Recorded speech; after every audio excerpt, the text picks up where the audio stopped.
प्यारे बच्चों। आओ तो हम आज एक बहुत ही प्यारी सी कहानी सुनते हैं जिसका नाम है सानिया और तितली। तो चलो कहानी पढ़ना शुरू करते हैं। सानिया ने एक रंग बिरंगी तितली देखी। एक लड़की है, सानिया नाम है उसका, और उसने क्या देखी? एक रंग बिरंगी तितली देखी। तो चलो चित्र में दिखाती हूँ मैं आपको। देखो, ये रही सानिया और ये रही तितली ना। ये क्या है? रंग बिरंगी तितली, और इस लड़की का नाम क्या है? सानिया। चलो आगे पढ़ते हैं स्टोरी, कहानी को।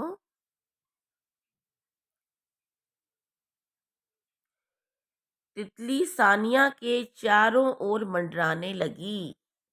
मंडराने का मतलब क्या होता है? चारों तरफ घूमने लगी। मंडराते मंडराते तितली खिड़की से बाहर निकल गई। क्या हुआ? मंडराते मंडराते तितली जो थी, कमरे में खिड़की थी, वहां से बाहर निकल गई। सानिया भी तितली के पीछे पीछे भागी। सानिया को तितली बहुत अच्छी लग रही थी, तो वो भी उसे पकड़ने के लिए उसके पीछे पीछे भागी। उसने घर से बाहर निकलकर देखा तो तितली दिखाई नहीं दी। पता नहीं तितली कहाँ चली गई। तो इसके आगे देखते हैं क्या है। सानिया सानिया, माँ की आवाज आई। माँ ने आवाज लगाई, सानिया की माँ ने। माँ की आवाज सुनकर सानिया वापस घर लौट आई। माँ की आवाज सुनते ही वो वापस घर पर आ गई। माँ ने पूछा, क्या पूछा? कहाँ थी? मैं तो तितली पकड़ने निकली थी। क्या जवाब दिया सानिया ने? कि मैं तो तितली पकड़ने निकली थी। लगता है तितली भी अपनी माँ के पास चली गई। क्या कहा उसने? कि लगता है तितली भी अपनी माँ के पास चली गई। जैसे मैं अपनी माँ के पास आ गई हूँ, ऐसे ही लगता है तितली भी अपनी माँ के पास आ गई, है ना। कैसी लगी बेटा कहानी सब बच्चों को? ये देखो कितनी सुंदर तितली है, रंग बिरंगी तितली।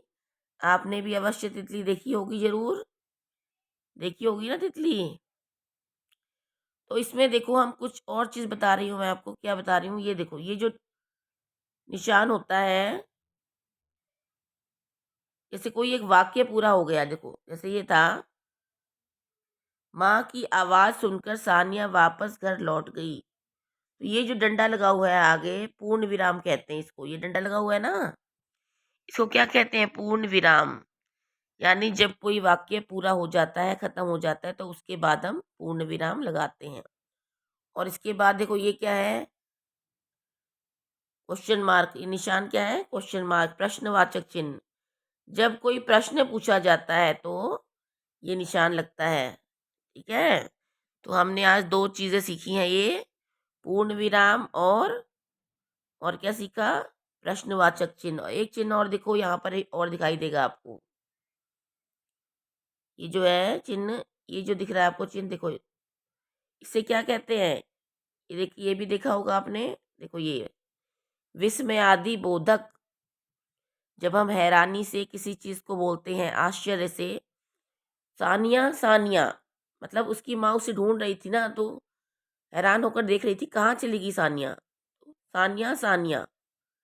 तो ये निशान, हमने तीन निशान पढ़े हैं आज।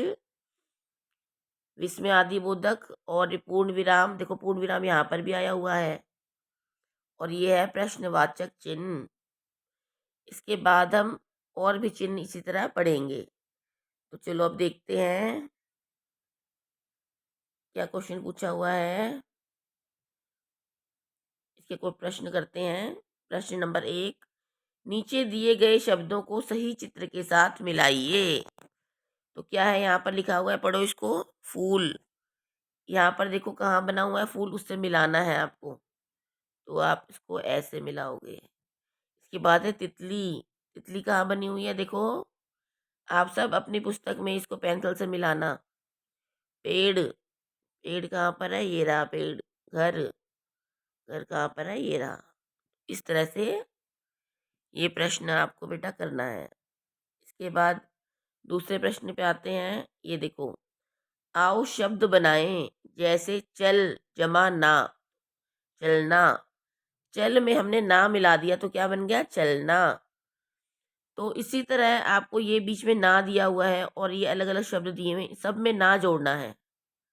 जैसे ये है पी, तो क्या हो जाएगा, पी जमा ना, क्या बन जाएगा, पीना, है ना। तो इसी तरह से आप और शब्द बनाओ। मंडरा में जोड़ोगे, मंडरा में ना जोड़ दो, क्या हो जाएगा, मंडराना। पकड़ में क्या हो जाएगा, पकड़ना। टहलना, जलना। भाग में ना जोड़ दो, भागना। तो इसी तरह से आपको बनाए गए शब्दों को नीचे दिए गए स्थानों में यहाँ आपको लिखने हैं बेटा। जैसे यहाँ पर आपने लिख दिया पीना, है ना, और दूसरा क्या बना था, मंडराना। तो इस तरह से इन सारी लाइनों में आप सारे शब्द लिख देना। इसके बाद देखते हैं प्रश्न नंबर 3। प्रश्न नंबर 3 में है, उदाहरण को देखकर ऐसे और शब्द लिखिए। उदाहरण क्या दिया गया देखते हैं, चलते चलते, एक तो ये शब्द हो गया, या धीरे धीरे। इसी तरह से यहाँ पर खाली स्थान में आपको और शब्द बनाने हैं। और क्या शब्द हो सकता है, जो दो शब्द इकट्ठे ही आ रहे हैं, चलते चलते, धीरे धीरे। तो इस कहानी में क्या आया था शब्द, देखो, मंडराते मंडराते, है ना। और बना सकते हो आप सोते सोते, हंसते हंसते, रोते रोते, हम्म, और लिखते लिखते। लिखते लिखते अचानक मेरी पेंसिल टूट गई, हो जाता ना इस तरह से, लिखते लिखते। या और क्या लिख सकते हो, उड़ते उड़ते। और इसी तरह से आपको यहाँ पर खाली स्थान में यहाँ पर शब्द लिखने हैं। ठीक है, चलो तो अगला प्रश्न देखते हैं। अगला प्रश्न क्या है, अगला प्रश्न है, अंडे से तितली कैसे बनी, सही क्रम में लिखो। तो ये है कि तितली कैसे बनती है। सबसे पहले क्या बनता है, अंडा। क्या अंडे से डायरेक्ट ही तितली बन जाती है, नहीं, बीच में और भी स्टेजेस होती हैं। किस प्रकार बनती है, आपने ये विज्ञान में भी पढ़ा होगा, कैसे तितली बनती है। तो सबसे पहले आएगा अंडा, उसके बाद होता है लार्वा। तो सेकंड नंबर पे क्या आ जाएगा, यहाँ पर आप लिख देना लार्वा। ठीक है, तितली से अंडे से लार्वा बनता है। इसके बाद बनता है प्यूपा, ये प्यूपा है, तीसरे नंबर पे आ जाएगा ये प्यूपा। और प्यूपा से फिर तितली बन जाती है, 4 नंबर पे आएगा तितली। ठीक है, इस तरह से करना है आपको। इसके बाद है 5वां प्रश्न, तितली पर 4 पंक्तियों की एक कविता किसी से पूछकर लिखो।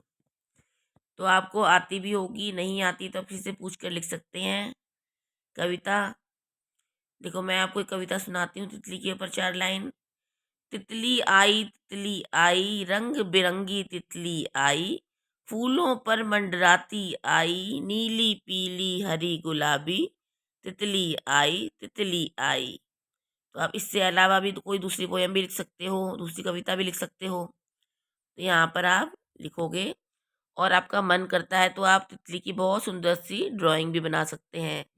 तितली में ड्राइंग, तितली का चित्र बनाकर उस पर कलर भी कर सकते हैं। ठीक है, कैसी लगी बच्चों को कहानी।